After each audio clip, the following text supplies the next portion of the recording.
제목, 갈매기의 꾼. 나는 체념하면 자주, 대충 살다가 때 되면 돼지여야겠다고 말했다. 돼지에게는 신뢰가 되는 말을 자주 했다. 조금 미안한 일이다. 돼지는 진창 속에서도 힘겹게 기어이 살아낸다. 돼지는 깨끗한 동물이지만 가장 더럽다는 오명을 지니고도 꿀꿀 살아낸다. 꿀을 매일 뱉어내지만 그 삶을 베어낸다. 가장 노릇하게 구워져 살은 인간에게 바쳐지지만 돼지는 마땅히 빨리 돼지여야 할 존재였다. 돼지는 돼지였다. 돼지여야 했다. 그러나 리처드 바크는 돼지의 횡격막과 간 사이에 있는 근육질의 힘살에 주목한다. 갈매기살이다. 그는 일찍이 돼지의 숭고함을 간파했던 것일까? 돼지야말로 가장 비루하여 숭고함을 증명한 동물이라는 사실을 그는 진정 알았던 것일까? 그 돼지의 한 구석을 겨우살이 하듯 붙어낸 살이라면 그 비루함을 더 말할 것 없다. 갈매기살이란 그렇다. 기러기의 아빠란 말이 있듯이 갈매기 살라는 말이 있다고 하자. 기러기의 아빠의 고단함처럼 갈매기 살이라고 하면 식모살이, 시집살이 등 고단한 우리네 삶이 묻어나는 것 같다.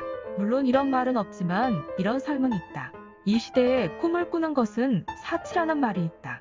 그만큼 꽉 짜인 체제는 원하지 않는 삶으로 우리를 떠민다. 과다한 노동에 자기 개발할 시간 없는 이들은 겨우 남는 밤 시간에 술로 세상과 화해한다.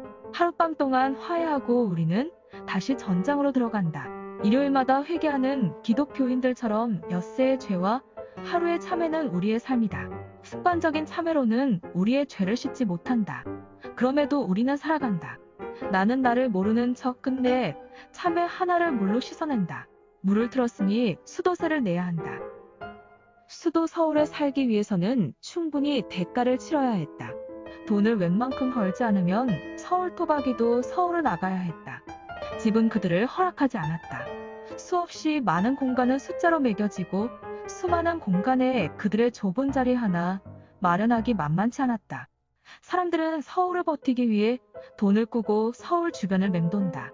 이 시대에 돈을 꾸는 것은 의무라는 말이 있다. 도처에 깔린 소비의 유혹을 해결하기 위해 우리는 일을 하여 돈을 꾼다. 돈은 돌아야 했다. 돌기 위해 쉴 새 없이 시대도 돌아야 했다. 지구도 도는데 시대가 돌지 않으면 이상하다는 말이 그럴듯했다. 함께 돌아야 모두가 자신이 도는지 모르게 된다는 궤변은 꽤 현혹할 만한 것이었다. 돈을 번다는 것은 결국 돈을 꾸는 것에 다름없다. 돈으로 무언가를 사는 행위가 소비 사회에서 곧 삶을 사는 것을 의미한다는 점에서 돈을 벌거나 빌려서 원하는 것을 사는 일이 곧 꿈꾸는 것이기도 하다. 집을 사기 위해 돈을 빌리고 그 돈을 갚아간다. 아무 관련 없어 보이는 것들이 이제는 당연히 긴밀히 관련 있게 되었다. 예컨대 갈매기살은 바다를 나는 갈매기와는 아무 관련이 없다. 아무 관련이 없어도 언어적 유사성 탓에 갈매기와 갈매기살이 어쩐지 인연이 있을 것 같은 인상을 준다. 갈매기살은 갈매기의 날개 같기도 했다.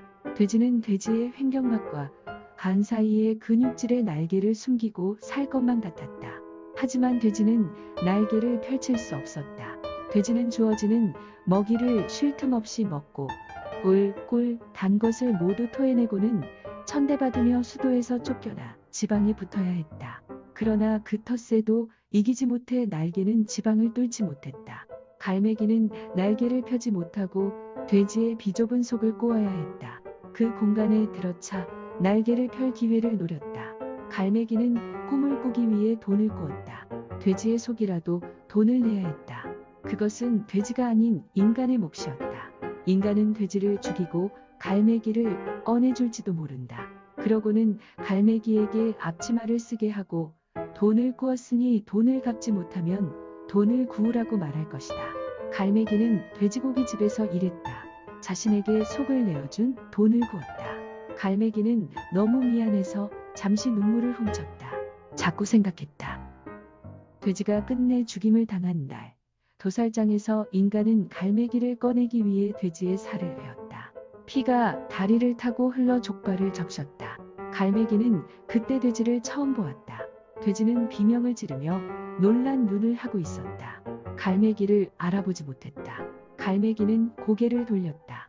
자기를 품어준 녀석의 처음이자 마지막 표정이었다. 돼지는 비틀거리며 앞으로 걸었다. 헛발질을 하다가 지쳤는지 풀썩 주저앉았다. 끝까지 땅을 딛고 섰던 자리에는 발갛게 발자국이 남았다.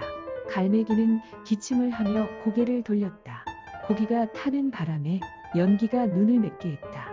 갈매기는 손님들에게 죄송하다고 말했다. 그때 문득 집에 가다 마트에 들러 그날 번 돈을 몽땅 털어 참외를 사야겠다고 생각했다. 다음 날도 씩씩하게 살아가려면 짠 눈물로 참외를 소독하듯 오래 씻어야겠다고 다짐했다. 수도세마저 아껴 빚을 빨리 갚겠다고 생각했다. 빛을 향해 다시 날아갈 수 있다고 꿈꾸었다. 멀리 보기 위해 높이 나는 연습도 종종 했다. 나는 오늘 친구와 함께 소주를 곁들여 돼지족발을 먹었다.